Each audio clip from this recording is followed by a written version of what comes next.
دوستوں قارون کے رشوت دینے پر ایک عورت نے بڑے مجمع میں حضرت موسیٰ پر الزام لگایا کہ حضرت موسیٰ علیہ السلام نے میرے ساتھ بدکاری کی ہے۔ اس پر حضرت موسیٰ نے اپنی بے گناہی کیسے ثابت کی، اللہ نے قارون کو کیسے جھوٹا قرار دیا۔ دوستوں قارون حضرت موسیٰ علیہ السلام کے چچا یسہر کا بیٹا تھا، بہت ہی شکیل اور خوبصورت آدمی تھا، اس لیے لوگ اس کے حسن و جمال سے متاثر ہو کر اس کو منور کہا کرتے تھے۔ دوستوں قارون کو اپنی قوم کی بھلائی سے کوئی غرض نہیں تھی، بلکہ وہ فرعون کا ایجنٹ بن گیا، اور ان فرعونیوں کے مفادات کی خاطر اگر اسے حضرت موسیٰ کے خلاف جانا پڑتا تو اس کے لیے کوئی بڑی بات نہ تھی۔ فرعون کو خوش کرنے کے لیے وہ اپنی قوم کو یہ بتاتا تھا کہ غلامی ہی اصل زندگی ہے اور آزاد ہو کر بہت سے خطرات ہیں، فرعونیوں کی بندگی بہت ضروری ہے۔ بہت سے لوگ قارون کی باتوں کو بہت سیریس لیتے تھے، کیونکہ قارون ان لوگوں کو بھی پیسہ دے کر خرید لیتا تھا۔ قارون کی خدمات کے صلے میں فرعون نے اس کے لیے خزانے کے منہ کھول رکھے تھے، اور فرعون نے بھی خوب کاروبار کیا اور اتنا زیادہ مالدار ہو گیا کہ شاید فرعون اور قارون کے خزانے میں تھوڑا سا ہی فرق رہ گیا۔ دوستوں قارون اتنا امیر ہو گیا کہ اس کے خزانے کی چابیاں طاقتور افراد کی ایک جماعت اٹھاتی تھی، جیسا کہ قرآن پاک کے پارہ 20 سورہ قصص کی آیت نمبر 74 میں اللہ پاک نے ارشاد فرمایا۔ ناظرین اس آیت کا ترجمہ سنیے۔ بے شک قارون موسیٰ کی قوم سے تھا، پھر اس نے ان پر زیادتی کی اور ہم نے اس کو اتنے خزانے دیے جن کی کنجیاں ایک زوراور جماعت پر بھاری تھی۔ دوستوں اب ہم ویڈیو کو زیادہ لمبا نہیں کرتے اور اصل واقعے کی جانب آتے ہیں۔ جب انسان کے پاس دولت آ جاتی ہے تو وہ شہرت اور اقتدار کا بھی بھوکا ہو جاتا ہے، اور یہی قارون کے ساتھ بھی ہوا تھا۔ حضرت موسیٰ علیہ السلام کا بہت بڑا دشمن ہو گیا اور اعلیٰ درجے کا متکبر اور مغرور ہو گیا۔ جب زکوٰۃ کا حکم نازل ہوا تو اس نے حضرت موسیٰ کے سامنے یہ عہد کیا کہ وہ اپنے تمام مالوں میں سے ہزاروں حصہ زکوٰۃ نکالے گا، مگر جب اس نے مالوں کا حساب لگایا تو ایک بہت بڑی رقم زکوٰۃ کی نکلی۔ یہ دیکھ کر اس پر ایک دم حرص و بخل کا بھوت سوار ہو گیا۔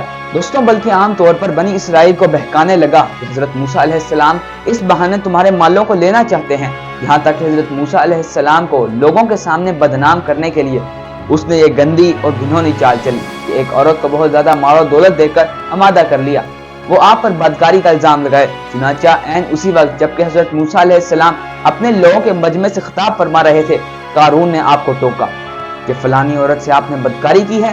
مجمع پر سکتہ طاری ہو گیا اور لوگ پریشان ہو گئے، لیکن حضرت موسیٰ پرسکون رہے اور کہا کہ اس عورت کو میرے سامنے لاؤ۔ وہ عورت بھی مجمع میں موجود تھی، کھڑی ہو گئی اور بولی کہ موسیٰ نے مجھ سے بدکاری کی ہے۔ حضرت موسیٰ نے فرمایا کہ اے عورت، اس اللہ کی قسم جس نے بنی اسرائیل کے لیے دریا کو پھاڑ دیا اور عافیت و سلامتی کے ساتھ دریا کو پار کرا کر فرعون سے نجات دلائی، سچ سچ کہہ دے کہ واقعہ کیا ہے۔ حضرت موسیٰ علیہ السلام کے جلال سے عورت سہم کر کانپنے لگی اور اس نے مجمع عام میں صاف صاف کہہ دیا، مجھ کو قارون نے کثیر دولت دے کر آپ پر بہتان لگانے کے لیے آمادہ کیا ہے۔ دوستوں اس وقت حضرت موسیٰ علیہ السلام آپ دیدہ ہو کر سجدہ شکر میں گر پڑے اور بحالت سجدہ آپ نے یہ دعا مانگی کہ یا اللہ قارون پر اپنا قہر و غضب نازل فرما دے۔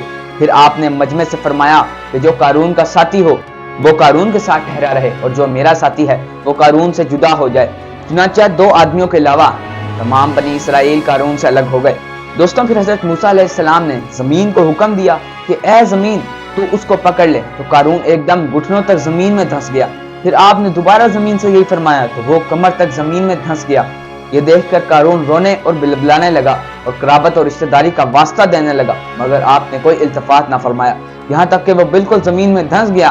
2 منحوس آدمی جو قارون کے ساتھی ہوئے تھے لوگوں سے کہنے لگے کہ حضرت موسیٰ علیہ السلام نے قارون کو اس لیے دھسا دیا ہے تاکہ قارون کے مکان اور اس کی دولت پر قبضہ کر لیں۔ تو آپ نے اللہ تعالیٰ سے دعا مانگی کہ قارون کا مکان اور خزانہ بھی زمین میں دھنس جائے۔ چنانچہ قارون کا مکان جو سونے کا تھا اور اس کا سارا خزانہ سبھی زمین میں دھنس گیا۔ حضرت موسیٰ علیہ السلام کی نصیحت۔ حضرت موسیٰ علیہ السلام نے قارون کو جو نصیحت فرمائی وہ یہ ہے کہ جس کو قرآن مجید نے بیان فرمایا ہے۔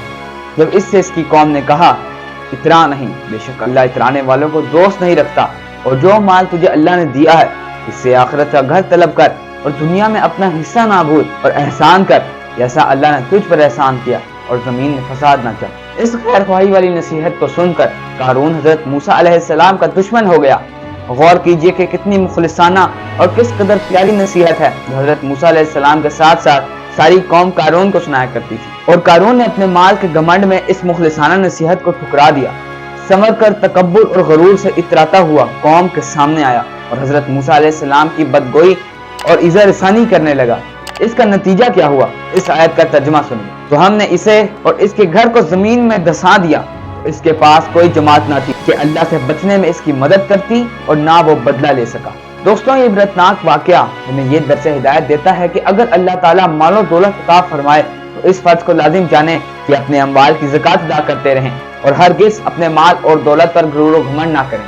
دوستوں، اگر آپ کو آج کے ٹاپک کے بارے میں مزید کچھ معلومات ہے تو کمنٹس میں ہمارے ساتھ ضرور شیئر کریں۔ اگر یہ ویڈیو اچھی لگی ہو تو اسے لائک کریں، چینل کو سبسکرائب کریں اور فیس بک کے پیج کو فالو کر لیں۔ ملتے ہیں ایک نئی ویڈیو کے ساتھ۔ اللہ حافظ۔